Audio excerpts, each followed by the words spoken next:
ಎಲ್ಲರಿಗೂ good morning. ಬೆಳಗಿನ ತಿಂಡಿನ ರೆಡಿ ಮಾಡ್ತಾ ಇದ್ದೀನಿ.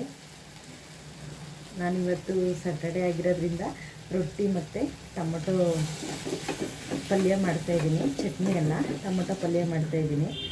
ಸ್ಯಾಟರ್ಡೆ ಯಾಕೆ ರೊಟ್ಟಿ ಅಂತ ಅಂದರೆ, ಸ್ಯಾಟರ್ಡೆ ಯಾರು ಬಾಕ್ಸ್ ತಗೊಂಡು ಹೋಗೋದಿಲ್ಲ, ಮಾರ್ನಿಂಗ್ ಕ್ಲಾಸ್ ಅಲ್ವಾ, ಹಾಗಾಗಿ ರೊಟ್ಟಿ ಮಾಡ್ತಾಯಿದ್ದೀನಿ. ಬನ್ನಿ ನೋಡ್ಕೊಂಬರೋಣ.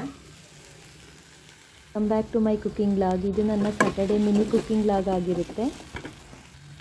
ನಾನು ಈ ಟೊಮೊಟೊ ಗೊಜ್ಜು ಮಾಡಲಿಕ್ಕೆ ಸ್ವಲ್ಪ ಎಣ್ಣೆ, ಸಾಸಿವೆ, ಈರುಳ್ಳಿ ಮತ್ತು ಟೊಮೊಟೊ ಹಾಕ್ಬಿಟ್ಟು ಚೆನ್ನಾಗಿ ಎಣ್ಣೆಯಲ್ಲಿ ಬೇಯಿಸಿದ್ದೀನಿ. ಎಣ್ಣೆಯಲ್ಲಿ ಒಂದು ಒಗ್ಗರಣೆ ಕೊಟ್ಟು ಬೇಯಿಸಾದ್ಮೇಲೆ ಸ್ವಲ್ಪ ಚಿಲ್ಲಿ ಪೌಡ್ರು, ಸ್ವಲ್ಪ ಧನಿಯಾ ಪೌಡ್ರು ಹಾಕ್ಬಿಟ್ಟು ಚೆನ್ನಾಗಿ ಮಿಕ್ಸ್ ಮಾಡಿದ್ದೀನಿ. ಕರ್ಬೇವಿನ ಸೊಪ್ಪು ಹಾಕೋದು ಮರ್ತಿದ್ದೆ, ಹಾಗಾಗಿ ಕರ್ಬೇವಿನ ಸೊಪ್ಪು ಹಾಕಿದ್ದೀನಿ. ಸ್ವಲ್ಪ ನೀರು ಹಾಕಬೇಕು, ಯಾಕಂದರೆ ಸ್ವಲ್ಪ ಗೊಜ್ಜು ಥರ ಬರಬೇಕಲ್ವ, ಹಾಗಾಗಿ ಒಂದು ಹಾಫ್ ಗ್ಲಾಸ್ ನೀರು ಹಾಕಿದ್ದೀನಿ. ಲಾಸ್ಟಲ್ಲಿ ಸ್ವಲ್ಪ ಕೊತ್ತಂಬರಿ ಸೊಪ್ಪು ಹಾಕಿದರೆ ಟೊಮೊಟೊ ಗೊಜ್ಜು ರೆಡಿ ಆಯಿತು. ರೊಟ್ಟಿ ಜೊತೆ ಒಂದು 5 ಮಿನಿಟ್ಸು ಚೆನ್ನಾಗಿ ಕುದಿಸಿದ್ರೆ ಆಯಿತು.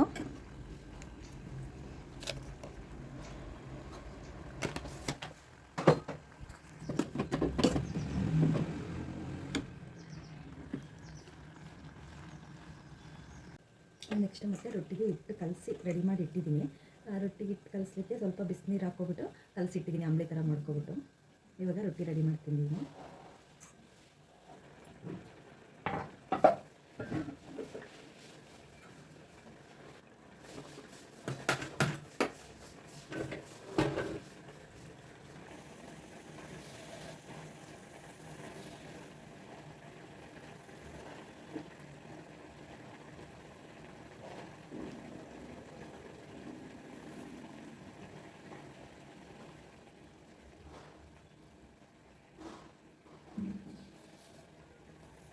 ನಾನಿಲ್ಲಿ ರೊಟ್ಟಿ ಮಾಡಲಿಕ್ಕೆ ಬಿಸಿನೀರಿಗೆ ಸ್ವಲ್ಪ ಅಕ್ಕಿ ಪೌಡ್ರನ್ನ ಮಿಕ್ಸ್ ಮಾಡಿ ಅಂಬ್ಲಿ ಥರ ಮಾಡ್ಕೊಂಡಿದ್ದೀನಿ, ಗಟ್ಟಿ ಅಂಬ್ಲಿ ಥರ. ಸೊ ಆ ಅಂಬ್ಲಿ ತಣ್ಣಗಾದ್ಮೇಲೆ ನಾನು ಅಕ್ಕಿ ಹಸಿಟ್ಟನ್ನು ಹಾಕಿ ನಮ್ಗೆ ಎಷ್ಟು ಬೇಕೋ ಅಷ್ಟು ಹಿಟ್ಟನ್ನು ಕಲಿಸ್ಕೊತೀನಿ. ಅಂದರೆ ಸ್ವಲ್ಪ ನೀರು ಅವಶ್ಯಕತೆ ಇದ್ದರೆ ನೀರು ಹಾಕ್ಬಿಟ್ಟು, ತಣ್ಣೀರು ಹಾಕ್ಬಿಟ್ಟು ಕಲಿಸ್ಬೋದು. ಈ ರೀತಿ ನಾವು ಅಂಬ್ಲಿ ಮಾಡಿ ಹಿಟ್ಟು ಕಲಸಿ ರೊಟ್ಟಿ ಮಾಡೋದ್ರಿಂದ ರೊಟ್ಟಿ ನೋಡಿ 2 ಭಾಗ ಆಗೋದಿಲ್ಲ, ಚೆನ್ನಾಗಿ ತಟ್ಟಲಿಕ್ಕೆ ಬರುತ್ತೆ. ನಾವು ಎಷ್ಟು ರೌಂಡಕ್ಕಾದರೂ ತಟ್ಬೋದು, ರೊಟ್ಟಿ ನೀಟಾಗಿ ಬರುತ್ತೆ. ಎಲ್ಲೂ ಹಂಚಲಿ ಎಲ್ಲಿ ಆಗಲಿ ರೊಟ್ಟಿ ಮುರಿದೋಗೋದಿಲ್ಲ.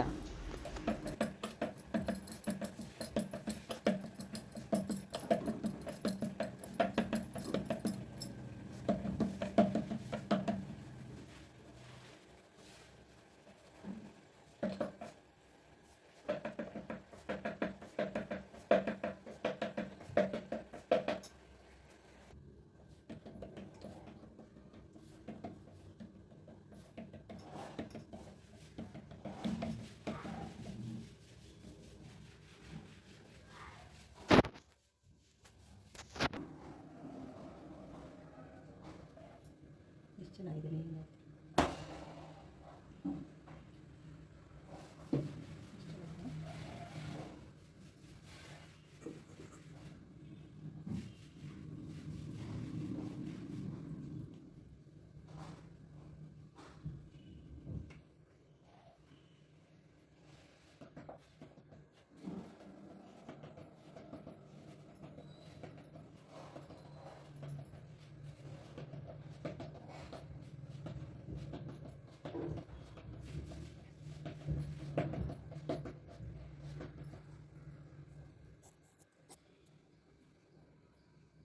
ನೋಡಿ, ರೊಟ್ಟಿ ಒಂದು ಸೈಡು ಚೆನ್ನಾಗಿ ಬೆಂದಿದೆ. ಮೇಲ್ಗಡೆ ನಾನು ತಣ್ಣೀರನ್ನ ಸವರ್ತಾ ಇದ್ದೀನಿ.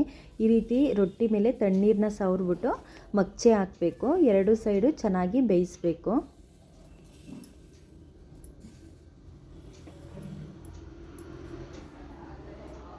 ನೋಡಿ, ಇವಾಗ ನಾನು ರೊಟ್ಟಿನ ಮಗ್ಚೆ ಹಾಕ್ತಾ ಇದ್ದೀನಿ. ಎಷ್ಟು ಚೆನ್ನಾಗಿ ಬೆಂದಿದೆ ನೋಡಿ.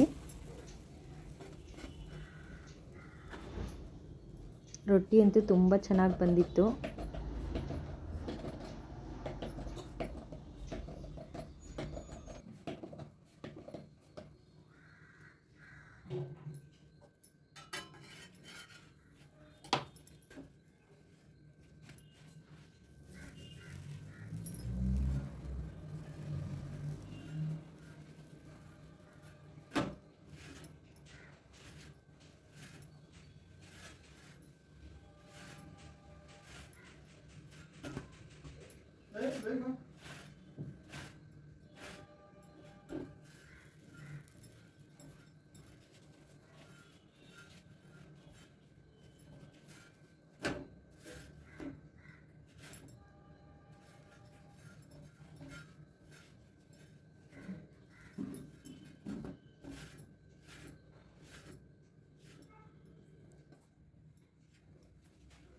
ನೋಡಿ ಇವಾಗ ಬೆಂದಿದೆ, ಎಷ್ಟು ಕಲರ್ಫುಲ್ಲಾಗಿ. ನಿಜವಾಗ್ಲೂ ರೊಟ್ಟಿ ತುಂಬ ಚೆನ್ನಾಗಿ ಬಂದಿತ್ತು. ನನಗೆ ರೊಟ್ಟಿ ಸಾಫ್ಟಾಗಿರಬಾರ್ದು, ರೊಟ್ಟಿ ಥರನೇ ಗಟ್ಟಿಯಾಗಿರಬೇಕು, ಮೃದುವಾಗಿ ಗಟ್ಟಿಯಾಗಿರಬೇಕು. ನಿಜವಾಗ್ಲೂ ಸಖತ್ತಾಗಿತ್ತು ರೊಟ್ಟಿ.